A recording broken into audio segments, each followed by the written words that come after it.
Assalamualaikum warahmatullahi wabarakatuh. Apa kabar teman-teman? Selamat malam semuanya. Kabar baik bukan? Oke, pada kesempatan kali ini pertemuan yang ketiga kita atau tutorial ketiga kita akan membahas tentang Word. Tentunya masih bersama kita Coklat 82 seperti itu ya. Oke, sebelum kita mulai kita butuh pena dulu. Oke, siapkan pena. Iya. Di sini ada Word.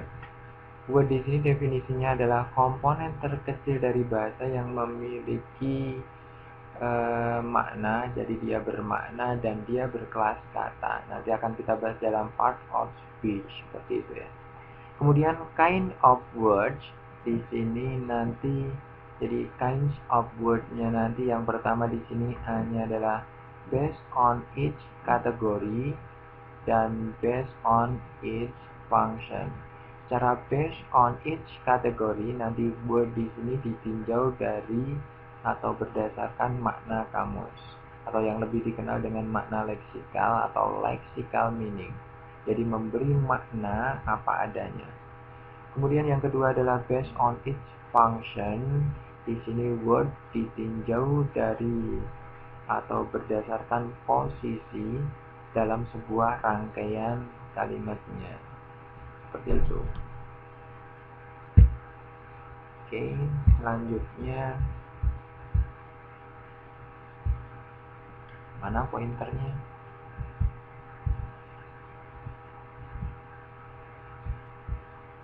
Oke. Word di sini ditinjau dari based on each kategori atau lexical meaning, memberi makna apa adanya seperti yang di kamus. Itu word dibagi menjadi 8. Yang pertama adalah noun, pronoun, kemudian verb, adjective, adverb, conjunction, preposition, dan interjection. Kalau noun ini kita kenal sebagai dengan kata benda. Pronoun ini adalah kata ganti ya. Verb adalah kata kerja. Adjective ini adalah kata sifat. Adverb adalah kata keterangan. Conjunction di sini adalah kata sambung. Kemudian preposition adalah kata depan. Interjection ini ada yang menyebut dengan kata seru. Seperti itu. Oke. Kita ganti pena di sini bisa. Oke. Untuk noun, contohnya di sini adalah book, kemudian water. Ya. Nanti simbolnya adalah seperti ini. Noun itu noun yang kecil seperti ini. Dia bisa countable, maksudnya bisa dihitung, atau uncountable. Seperti itu. Dalam kamus bahasa Indonesia biasanya ditulis KB kecil seperti ini. Dan ini maknanya tentunya karena kata benda dia buku, kemudian water ini adalah air, seperti itu ya. Kemudian untuk pronoun kata ganti, contohnya di sini adalah I, you, we, they, dan seterusnya seperti itu. Dan untuk simbolnya nanti dalam kamus Oxford misalnya atau Longman front seperti itu ya. Dan dalam kamus bahasa Indonesia biasanya KG, kata ganti seperti itu. Untuk yang ketiga adalah verbnya. Verb di sini contohnya sama, misalkan book juga, dan water, misalkan mother. Book di sini karena kata kerja maka dia dimaknai memesan. Kemudian water di sini karena verb atau kata kerja dimaknai menyiram. Mother di sini adalah merawat. Kemudian dalam simbolnya nanti biasanya adalah verb, ada yang transitif, dia butuh objek, ataupun intransitif seperti itu. Jadi dalam kamus bahasa Indonesia nanti bisa KKT atau KKI seperti itu, kata kerja transitif atau kata kerja intransitif. Kemudian untuk yang keempat adjektif. Adjektifnya ada kata sifat. Contohnya seperti handsome. Contohnya lagi misalkan yang baik-baik, kind, dan seterusnya.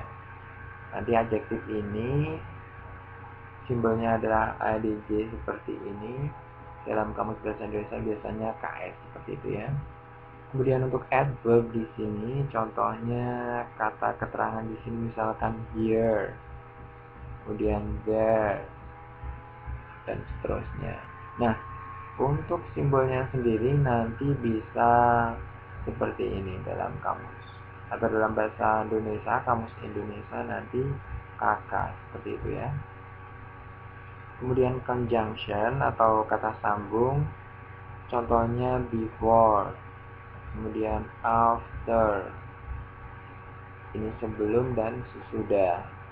Nah, untuk simbolnya sendiri nanti bisa seperti ini. Dalam bahasa atau kamus Indonesianya nanti kasam seperti itu. Sam atau nggak ada ya, sam seperti itu. Kemudian untuk preposition atau kata depan, contohnya adalah on, misalkan in juga.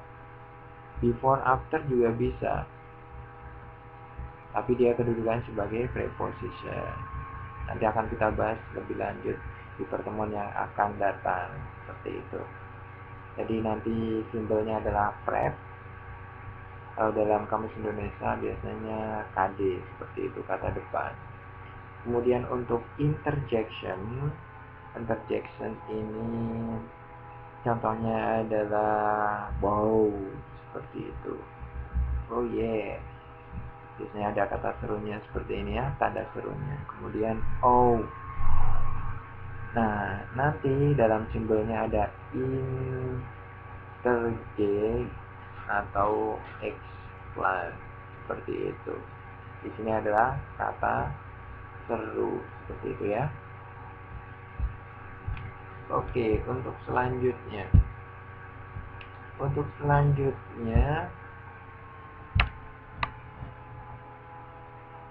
adalah kita akan membahas tugas-tugas dari kata. Yang pertama, noun, pronoun, dan verb. Ini tugasnya adalah the central core of sentence. Maksudnya di sini adalah inti membentuk dari kalimat. Jadi kalimat nanti dibentuk oleh noun, pronoun, dan verb sendiri. Teman-teman masih ingat pola minimal sebuah kalimat adalah subjek dan verb. Sedangkan subjeknya bisa berupa noun dan pronoun. Contohnya di sini adalah Makmur berlari, kemudian dia capek. Seperti itu ya. Di sini berarti Makmur runs. Jadi Makmur runs. Kemudian he is tired. Seperti itu. Jadi di sini Makmur ini adalah subjeknya, runs ini adalah verbnya. Kemudian di sini pronounnya. Kemudian ini adalah verbnya yang berupa be. Kemudian tired ini adalah adjektifnya atau three complementnya. Nah, di sini ada sentence. Kemudian di sini juga sentence. Yang terpenting di sini bahasan kita adalah subjek, verb, dan pronoun. Itu adalah inti pembentuk kalimat. Seperti itu ya. Oke, untuk yang selanjutnya yang akan kita bahas adalah, kita butuh pena dulu. Oke. Untuk yang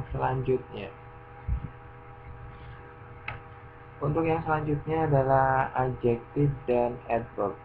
Jadi yang pertama di sini ada adjektif. Adjektif ini menjelaskan noun. Jadi headnya nanti yang dibicarakan atau yang dijelaskannya adalah noun. Kemudian adverb sendiri ini nanti menjelaskan apa seperti itu. Jadi dia adjektif, kemudian verb, kemudian dia juga menjelaskan adverb sendiri dan menjelaskan sentence. Maka yang dijelaskan adalah head-nya atau yang dibicarakan, dan yang menjelaskan adalah modifier-nya. Jadi adjektif sama adverb ini ada menjelaskan seperti itu, atau bisa disebut juga dengan istilah modifying word atau kata penjelas seperti itu. Gitu ya. Contohnya di sini a book, sebuah buku. Yang dibicarakan adalah bukunya, maka di sini adalah head-nya yang berupa noun. E-nya di sini adalah adjektif. Ini sebuah ini menjelaskan pada buku ke sini. Seperti itu. Jadi dia sebagai modifier. Modifiernya ini head-nya. Kemudian very slow. Very slow ini adalah sangat pelan. Jadi yang dibicarakan adalah pelannya, dia head-nya di sini, maka di sini adalah modifiernya.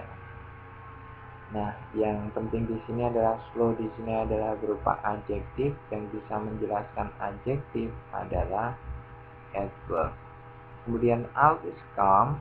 Always come di sini adalah selalu datang, maka di sini adalah apa? Ya, verb atau head-nya yang dibicarakan. Kemudian yang bisa menjelaskan verb adalah adverb. Seperti itu. Oke, untuk yang selanjutnya, pointernya mana ini? Yang selanjutnya kita butuh pena dulu. Iya. Yang selanjutnya adalah yang nomor 6 adalah conjunction dan preposition. Tugasnya di sini adalah relating word. Di sini berarti relating, kata-kata relating adalah menghubungkan, atau di sini kata hubung. Jadi di mana polanya jika conjunction nanti adalah conjunction subject plus verb, sedangkan preposition nanti adalah preposisi itu butuh object of preposition, jadi maka ditambah object of preposition. Dan object of preposition ini bisa berupa noun, bisa pronoun, noun phrase ataupun gerund, yang nantinya kita akan bahas lebih lanjut di pertemuan yang akan datang atau selanjutnya. Contohnya di sini adalah Makmur pergi setelah Adit pergi. Jadi Makmur subjek, pergi adalah verb, setelah after ini conjunction, kemudian Adit subjek, pergi verb juga. Jadi kalau ditranslate ada subjek, verb, conjunction, subject, verb, seperti itu. Oke. Kemudian yang selanjutnya adalah Makmur pergi sama subjek, verbnya atau predikatnya setelah conjunctionnya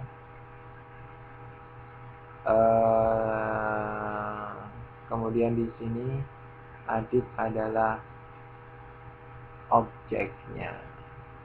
Jadi setelah ini bisa conjunction, bisa prep. Karena di sini ada objek, maka dia preposition. Seperti itu ya. Jadi subject, verb, ini after ini bisa conjunction, bisa preposition. Karena di sini ada objek, maka kedudukan di sini enggak conjunction lagi, maka dia di sini adalah preposition. Seperti itu. Yang nomor 8, interjection. Interjection ini adalah kata yang digunakan untuk meluapkan emosi atau showing emotion. Contohnya adalah oh, yes, seperti itu, dan no, ataupun contoh yang lainnya, seperti itu. Mana pointernya? Agak susah ini pointernya. Oke.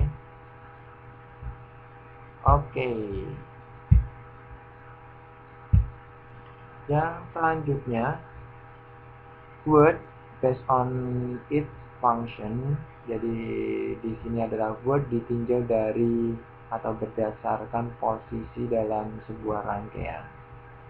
change-nya nanti bisa berupa nominal function, bisa berupa adjectival function, verbal function, kemudian adverbial function, seperti itu. Kita akan bahas satu persatu di sini. Kita butuh pena dulu. Yang pertama adalah nominal function. Nominal function di sini adalah kata yang difungsikan sebagai noun. Jadi kata difungsikan sebagai noun. Nah, yang perlu diingat atau diperhatikan benar-benar adalah posisinya. Posisinya dia di subjek ataupun objek. Seperti itu. Contohnya di sini, swimming. Swimming is my hobby. Seperti itu. Swimming ini kalau misalkan secara kategorinya kita bisa lihat di kamus, dia bisa verb ataupun noun. Tetapi karena dia letaknya di subjek, maka dia fungsinya adalah nominal function. Atau nanti teman-teman bisa singkat dengan NF seperti itu ya. Kemudian I like swimming. Ini adalah subjek, enggak susah dibahas ya. Kategorinya seperti di atas, swimming bisa verb, bisa noun. Tapi karena letaknya di objek, ini subjek, verb dan objek, maka fungsinya tentunya adalah nominal function. Seperti itu. Kemudian yang selanjutnya, mana pointernya? Oke. Yang selanjutnya adalah adjectival function.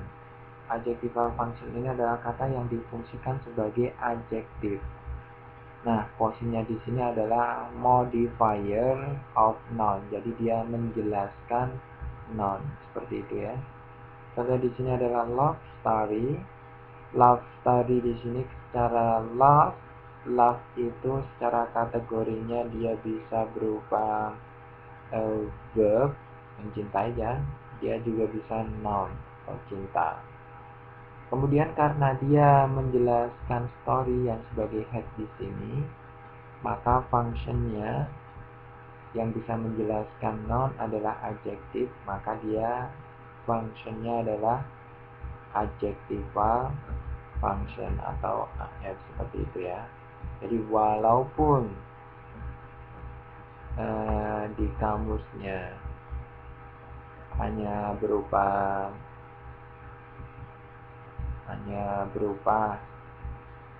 atau terdapat verb atau noun saja kalau dilihat di last ini, tetapi karena dia sebagai modifier of noun, maka fungsinya adalah adjectival function seperti itu ya. Kemudian untuk selanjutnya adalah verbal function. Verbal function ini adalah kata yang difungsikan sebagai verb. Posisinya tentunya di verb karena fungsinya adalah sebagai verb. Contohnya di sini adalah love, tadi dijelaskan kategorinya bisa berupa verb dan bisa berupa noun. Karena letaknya di verb, ini subjek, verb, objek, maka fungsinya adalah verbal function atau VF seperti itu.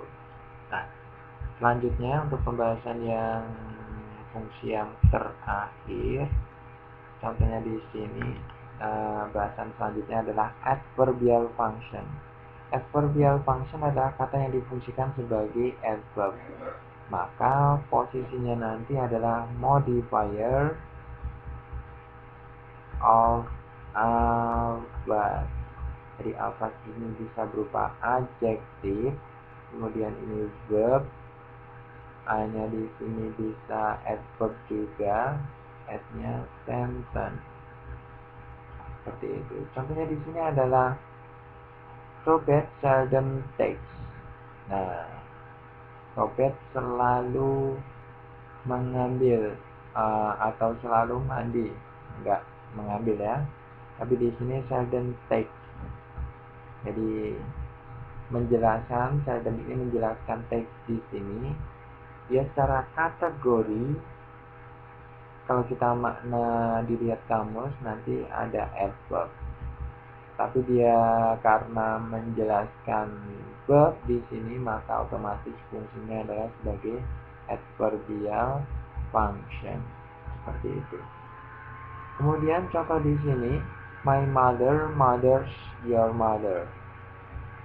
Sama-sama mothernya. Oke, jadi kategorinya sama semua. Secara kategori mother itu adalah bisa noun, bisa verb. Jadi di sini noun, bisa verb.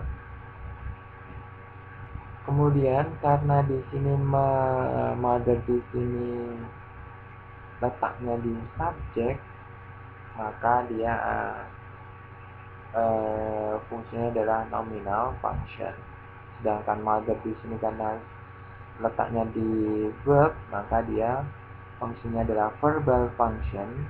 Dan your mother letaknya di objek, maka fungsinya adalah nominal function. Seperti itu. Oke, untuk selanjutnya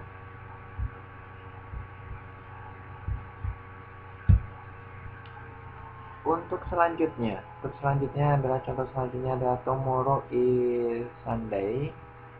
Jadi di sini tomorrow di sini adalah subjeknya, is ini adalah be atau verbnya. Berarti Sunday di sini adalah three complementnya. Seperti itu. Tapi yang kita lihat di sini adalah tomorrow. Tomorrow ini bisa teman-teman lihat di kamus adalah adverb. Secara kategori adverb bisa noun, seperti itu. Tetapi karena letaknya di subjek maka fungsinya adalah nominal function, seperti itu ya. Contoh lain lagi misalkan I book, this is subject, ini verb. A book berarti objeknya. In the bookstore ini yang dibicarakan ini headnya, maka dia menjelaskan ke sini. Sama-sama book di sini bisa berupa kategorinya, bisa berupa verb ataupun noun. Verb ataupun noun. Untuk yang belakang ini karena dia menjelaskan headnya adalah noun, yang bisa menjelaskan noun hanya adjektif, maka dia adjectival function. Kemudian di sini a book di sini karena letaknya di objek maka dia nominal function. Kemudian book karena letaknya di verb maka dia verbal function. Contoh juga di sini can some candies in a nice can. Jadi can dapat mengalengi beberapa permen di sebuah kaleng yang cakep, seperti itu ya. Can itu dalam kamusnya atau leksikalnya kategori bisa berupa nominal yang berarti kaleng, noun yang berarti kaleng. Dia juga bisa verb di situ. Di noun verb, di sini noun verb. Karena di sini adalah headnya atau noun, maka dia berupa fungsinya adalah nominal function. Nah, di sini adalah object of preposition ya, berupa noun phrase. Maka di sini ada nominal function. Kemudian can di sini karena dia adalah subjeknya, nama orang, maka functionnya adalah yang posisinya di subjek hanyalah nominal function. Kemudian can di sini karena dia di verb, maka fungsinya adalah ini adalah can ini model berupa verb juga auxiliary, maka dia fungsinya adalah verbal function. Dan can di sini adalah verb 1 yang berupa mengalengi, maka dia fungsinya juga verbal function, seperti itu ya. Oke, cukup sampai di sini materi yang membahas tentang word. Semoga bermanfaat untuk kita semua dan banyak tutur kata yang kurang berkenan, saya mohon maaf yang sebesar-besarnya. Semoga kita bisa bertemu di lain waktu dan lain kesempatan untuk belajar pada materi yang berbeda tentunya. Assalamualaikum warahmatullahi wabarakatuh.